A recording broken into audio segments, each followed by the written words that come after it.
This is 5 on your side at 4. Focused on you.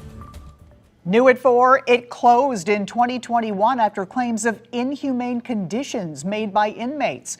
A few hours ago, the city of St. Louis shared what could be ahead for the former jail known as the City Workhouse. Thanks for being here at 4. I'm Kay Quinn. Since the closure, leaders and St. Louis residents have brainstormed ideas on what to do with the vacant building. 5 on your side's Christine Byers is live outside City Hall with details on a survey about ideas for the property. Christine? That's right, Kay. About 800 people responded to that survey, and their suggestions have been ruled in, and some of them have been ruled out. This sprawling 23-acre site has sat vacant since June of 2021. A steering committee of volunteers have been working to gather community input for its future. Some of the ideas that will move on to the next round of discussions include a go-kart track, an animal shelter, a renewable energy site. The suggestions that won't include a 911 dispatch center, a homeless shelter, or a social service hub. Steering committee member Inez Bordeaux says other great suggestions didn't make the cut. We also had to keep in mind the environmental concerns that we have around the site. For example, we don't know what's going on with the soil. So there were a lot of suggestions around like gardens and community gardens and planting food and things like that. But until we know what the soil quality is, if there's pollution there, we don't know how viable it is.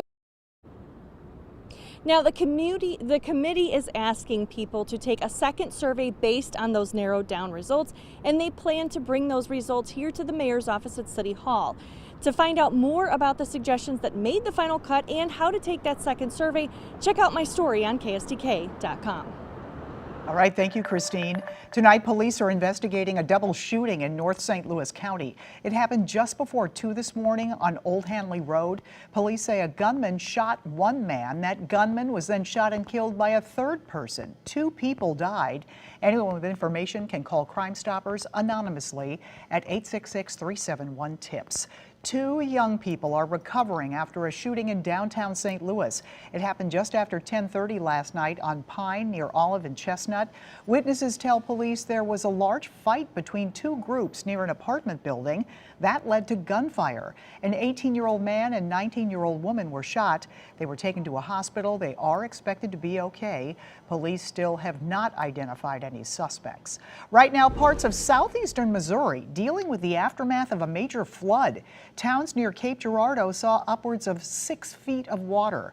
Highway 34 is shut down due to that flooding. Crews are working to help residents impacted right now.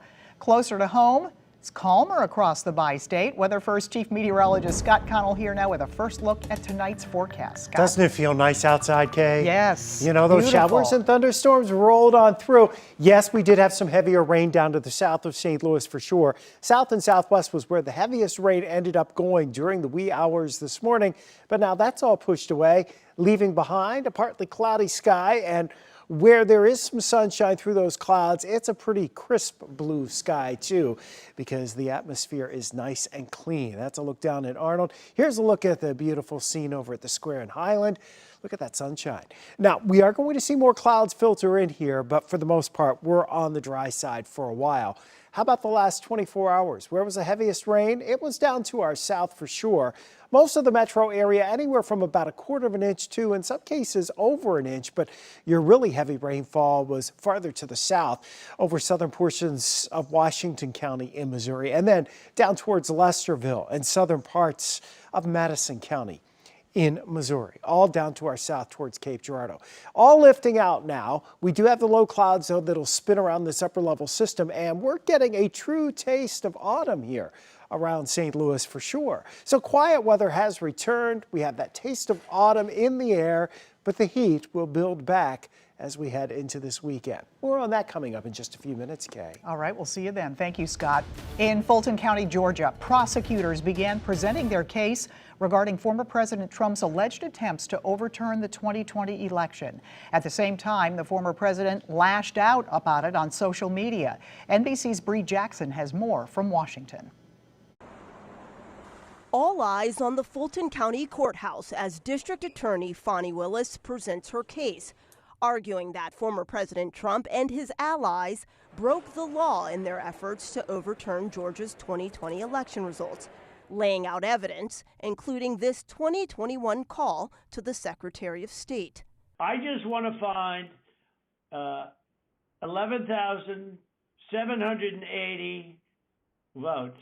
The grand jury is also expected to hear from key witnesses, including the state's former Lieutenant Governor, Jeff Duncan. He was a long critic of Trump and their attempts to overturn the election.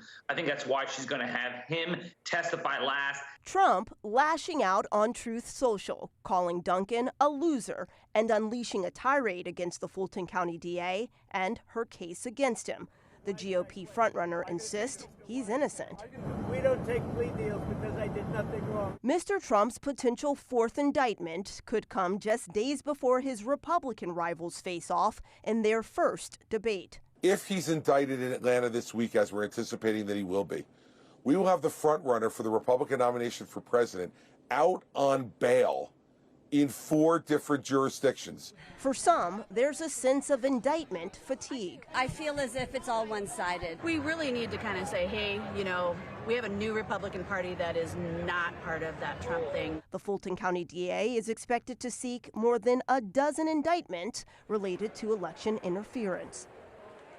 In Washington. As the GOP primary heats up, there is at least one Democrat who would like to see someone other than President Biden get that party's nomination. Minnesota Representative Dean Phillips told Chuck Todd on Meet the Press yesterday he wants to see Biden, quote, pass the torch. When asked about who he'd like to run instead, Phillips shared a handful of high-profile Democrats, including Illinois Governor J.B. Pritzker. A former alderman and former candidate for Board of Aldermen president will no longer be a St. Louis resident. Our partners at the St. Louis Business Journal report Jack Coder is moving to Florida. The former alderman says the move is for his wife's work, but also to be closer to family. Coder ran against the new Board of Aldermen president Megan Green in the fall of last year. After losing that race, he announced he did not plan to seek re-election for his ward. Major changes to a highway you may drive all the time. Which major interstate is about to get a third lane that will cost billions? The first day of school in the books for a local district where teachers welcome students back from summer vacation.